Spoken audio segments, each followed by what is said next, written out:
Hey everyone, I'm Gamer. Welcome back to Malicious Fallen. We're here in the backstories, and we're gonna be taking a look at the, I don't remember the name of this one. It's called the, it says, read about the prophets who, in doubt of the malicious demise, furthered their own research and of their struggle to formulate a plan to stop the new malicious threat. So basically, it's the story... the third story, so... it's probably gonna be the downfall of the...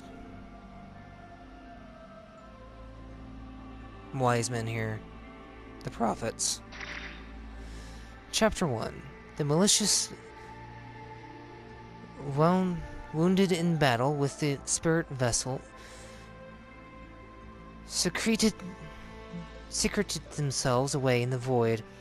In the few years that followed, the prophets used the very finest of their skills to observe and investigate the land to which the malicious had fled. And so it was that in the furthest reaches of the void, the prophets came upon the boundary of the void, where they would at last find the malicious. It was here they first caught glimpse of a malicious grown so large they exceeded even their wildest of theories. So, you finally found it. Indeed. But never could we have prophesied growth so monstrous. What on earth could have caused it to? I'm observing the boundary of the void. I've come to understand one thing. Negative energy is drawn in to the land in vast quantities, though I am as yet unable to say from where. The boundary of the void, since times of old, it had been a place that bordered other worlds, an unknown land not even the prophets could enter without great difficulty. According to the old texts, the prophets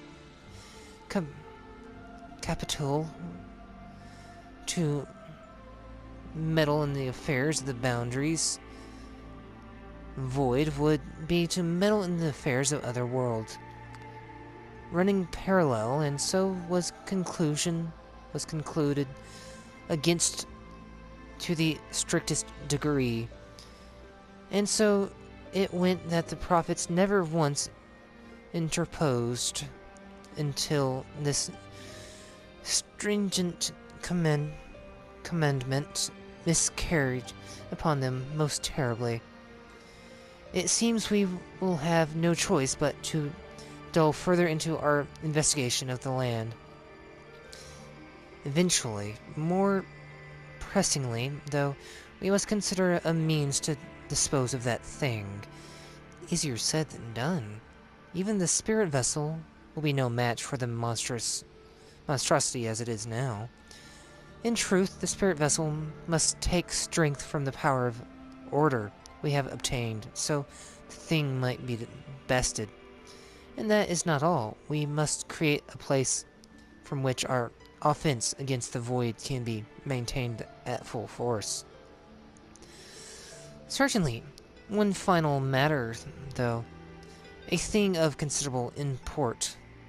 The current spirit vessel is passing unstable, sullied by the two battles with the malicious.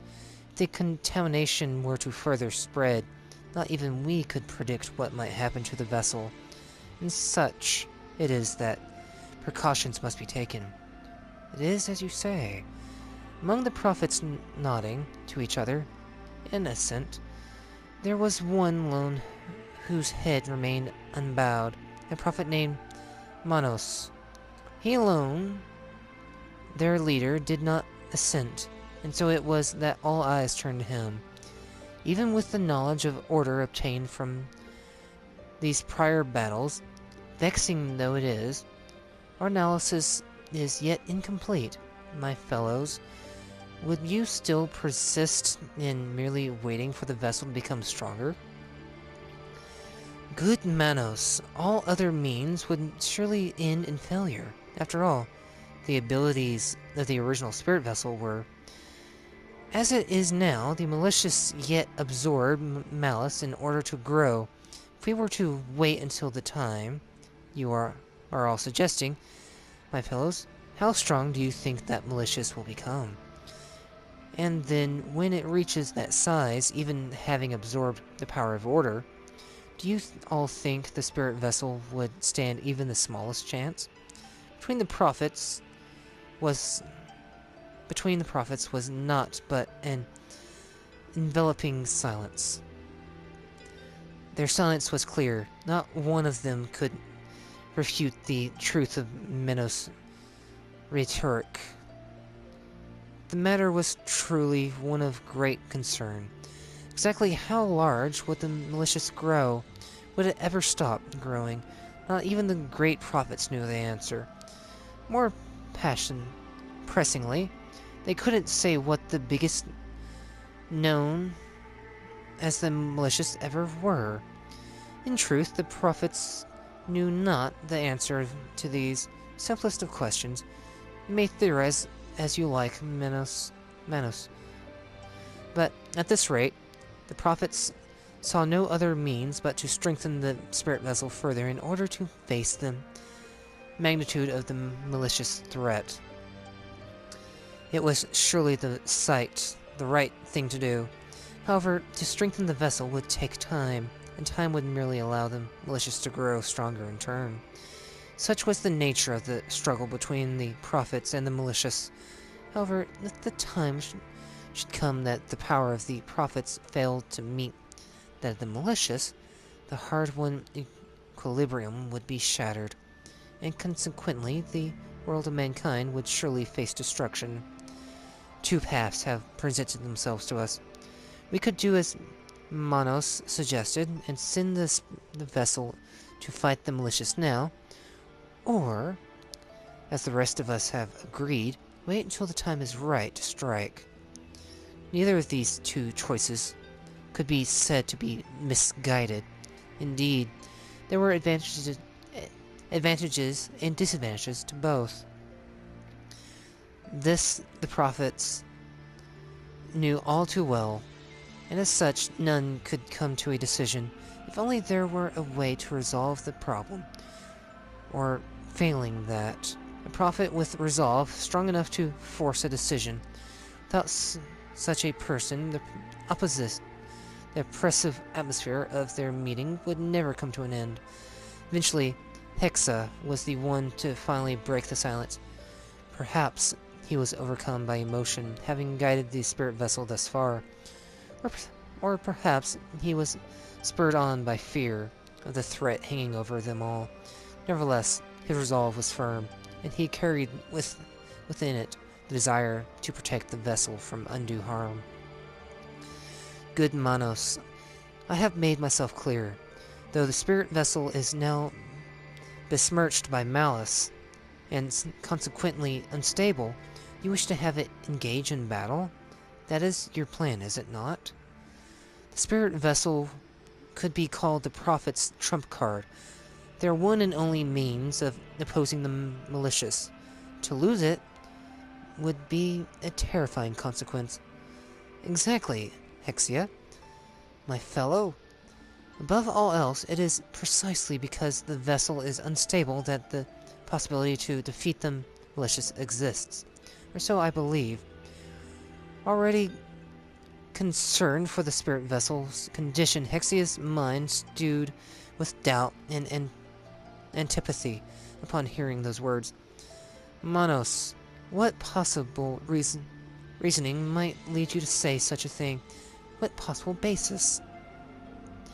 The spirit vessel is contaminated by malice, making it unstable. However, the contamination has at the same time granted it a tremendous strength. Imagine that very strength combined with the otherworld spirit. We know there is no limit to how much that power can grow. With experience, and once utilized, I believe, will become the key to our victory over the malicious.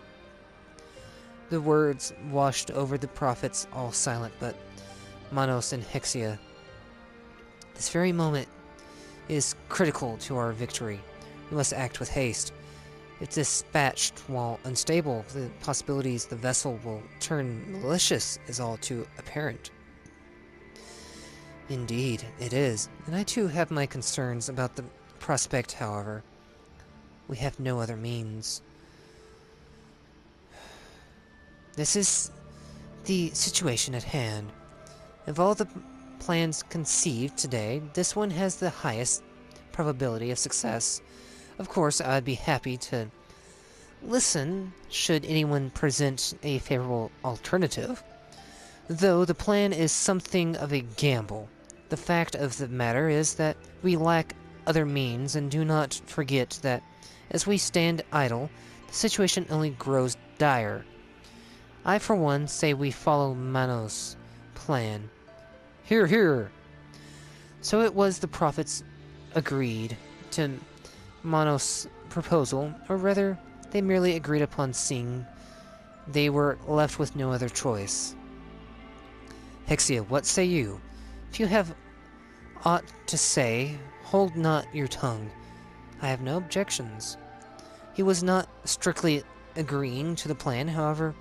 As Manos himself had said, there was no guarantee that the vessel, powered as it was, could win, and as such, he believed that even if the method proposed was only an iota more likely to succeed than any other, it should be taken. After all, defending the world of man from the threat of the malicious was the highest priority of all. So it was Hexia assented to Manos' plan, though some feeling of unpleasantness remained nestled in his breast. Well then, let us prepare to send the vessel to the boundary of the void. Good Hexia, I would ask you control the vessel, and devise a method to suppress the amplification of malice. The possibility of the malicious stealing the vessel to their own side is something I greatly wish to avoid. Understood. However, Manos, there is but one thing I would ask you. What do you plan on doing if the contamination of the vessel were to spread to the point we would have no means of saving it? If the malice festering within were to grow any further, I believe we would have no choice but to seal it away. You wouldn't think to dispose of it? Nah, it is a thing far too precious to simply discard. Think of all it has achieved. Who could just abandon it? I see. Not a shred of emotion could be heard in Hexia's disposition tone. Nonetheless, upon hearing Hexia's words, Manos felt uneasy about, but couldn't quite put his finger on why that was the case. Or rather, he wasn't capable of putting his finger on why it was the case. What's the matter? Oh, nothing. Nothing at all. I was merely thinking of the plan to unify all thought through religion. It should be enacted as soon as possible. It was an idea the prophets planned to one day carry out, a plan to make all human thought as one through religion, in order to liberate mankind from its own malignant tendencies. The prophets believed that if the plan were to succeed, malice would be all but wiped out. The malicious would cease to be born, and the world of man would finally be at peace. Indeed, I doubt anyone would disagree, having seen such malicious. As you say, we must forge a noble weapon to be given to they who will sign the revolutions, and aid for the selection they will undertake. There is much to be done, but nevertheless, we must hurry. Wait, you say we are to give the chosen people noble weaponry? Such is the plan. I trust you do not object. The manner of intervention, giving revelation, troubles me not. Allow me to confine my objection to the act of bestowing noble weaponry. If done poorly, we might have another Ashley on our hands. Do you not agree? It is precisely so that very fear does not come to pass that we must proceed with the plan for unity of thought. The bestowment of noble weaponry to the Chosen is essential to the plan's success. Hexia remained silent. Manos felt the same discomfort as before, as he looked upon his companion, concluding that now was not the time to further engage this topic of conversation, and as for his unease, well, that too he was as yet unable to fathom. Well then, Hexa, I leave the vessel to you. Right. The unease he felt was merely the beginning of the fateful rin that would grow between them.